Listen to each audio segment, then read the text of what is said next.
Nakikita ko siya yung minamasdan. Alam ko nais. George, ano ba? Masyado kang dirty-minded. Wala kaming ginagawang masama ni Eman. Hoy, nakita ko na kayo. Ha? Kanina pa ba kayo dyan? Siguro maiwan ko muna kayo. Hey guys, I'm back. Are you guys fighting? Wala. We're just talking about the business. No! I'm talking about you. Huh? Because I caught you now flirting with my wife. Wife?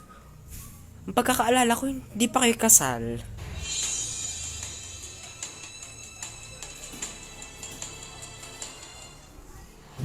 Hayop ka talaga eh, no?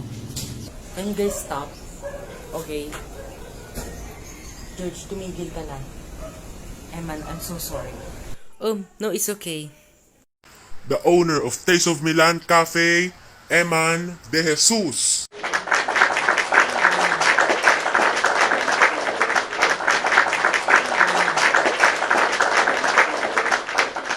George, pumalakpak ka naman. I don't care. Sumama lang ako dito. Kasi baka ahasin ka na naman ng Eman na yan. Napaka-paranoid mo talaga. Hello, Gabriel. Ba't di ka ba nakapunta? Sige, bye na lang.